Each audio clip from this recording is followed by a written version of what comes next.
জাহান আপনি লিখেছেন, আল্লাহর রহমতে আমি গর্ভবতী, ইনশাআল্লাহ 2-1 দিনের মধ্যে আমি উমরা পালন করতে মক্কা যাব। আমি উমরা করলে কি আমার অনাগত সন্তানের উমরা হয়ে যাবে, নাকি ওর জন্য আলাদা উমরা পালন করতে হবে?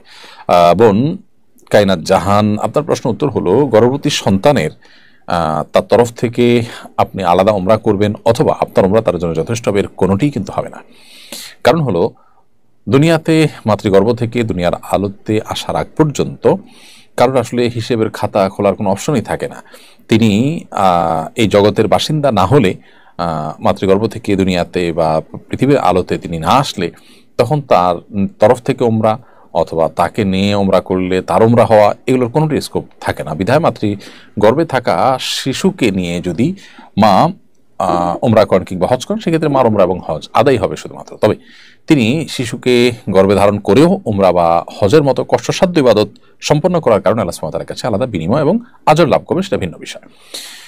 এরপরে প্রশ্ন হলো, মানুষের নাম বিকৃতি সম্পর্কে ইসলাম কি বলে? মানুষের নাম বিকৃত করা এটা জঘন্য অপরাধ, এটা কবিরা গুনাহ। আল্লাহ সুবহানাহু ওয়া তাআলা বলেছেন, ওয়ালা তানাবাযু বিল আলকাব, তোমরা কারোর নাম নেয়ার ক্ষেত্রে তাকে বাজে নামে ডাকা, তাকে খারাপ তকমা দিয়ে ডাকা, তাকে বাজে লকব দিয়ে ডাকা, বাজে টাইটেল তার জন্য ফিট করা, এটা তোমরা করবে না।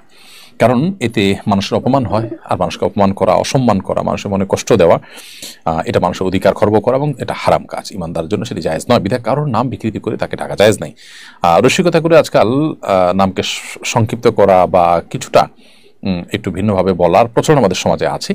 সেটা যদি যাকে বলা হচ্ছে তিনিও হাসি খুশির ছলে নেন এবং অন্যদের কাছেও তিনি হেয় না হন, তাহলে সেক্ষেত্রে এটা জায়েজ আছে। বাকি এর বাইরে নামকে সম্পূর্ণ বিকৃত করা, উল্টা করে বলা, ডাকা, ব্যঙ্গ করে ডাকা কাউকে, এটা জায়েজ নাই। বিদ্রুপাত্মকভাবে এরকম করা জায়েজ নাই। আল্লাহ সুবহানাহু ওয়া তাআলা আমাদেরকে নিষেধ করেছেন কারোর প্রতি বিদ্রুপ করতে। আল্লাহ সুবহানাহু ওয়া তাআলা বলেছেন, ইয়া আইয়ুহাল্লাযীনা আমানু লা ইয়াসখার কওমুম মিন কওমিন আসা আন ইয়াকুনু খায়রাম মিনহুম ওয়ালা নিসাউম মিন নিসাইন আসা আন ইয়াকুননা খায়রাম মিনহুন। কোনো পুরুষরা অন্য পুরুষদেরকে নিয়ে, কোনো নারীরা অন্য নারীদেরকে নিয়ে যেন বিদ্রুপ ব্যঙ্গ না করে। যাকে নিয়ে বিদ্রুপ ব্যঙ্গ করা হচ্ছে, হতে পারে সে তোমার চাইতে ভালো। এই জন্য একজন মুসলিম এরপরে সতর্ক এবং সজাগ থাকবেন। মারিয়া আক্তার লিখেছেন, কোথাও ঘুরতে গেলে স্মৃতি স্বরূপ ছবি তোলা জায়েজ আছে কিনা? বোন মারিয়া, যদি কোথাও ঘুরতে যান, যে আপনার ফটোগ্রাফিক্যাল ছবি, সেই ছবি, ফটোগ্রাফিক ছবি আপনি তুলতে পারেন, সেটি প্রিন্ট করবেন না।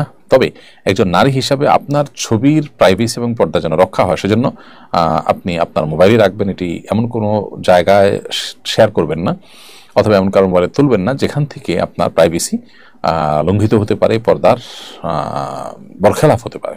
সেজন্য সেটিকে আপনি মাথায় রেখে তুলতে পারেন, তবে না তুললে বেশি ভালো। কারণ সেক্ষেত্রে যে সমস্ত উলামায়ে কেরাম না তোলাটাকে উচিত বলেছেন, তোলাটাকে নাজায়েজ বলেছেন, তাদের মত অনুযায়ী আপনি মত পার্থক্যের ঊর্ধ্বে উঠে গেলেন, সেটি অধিকতর উত্তম।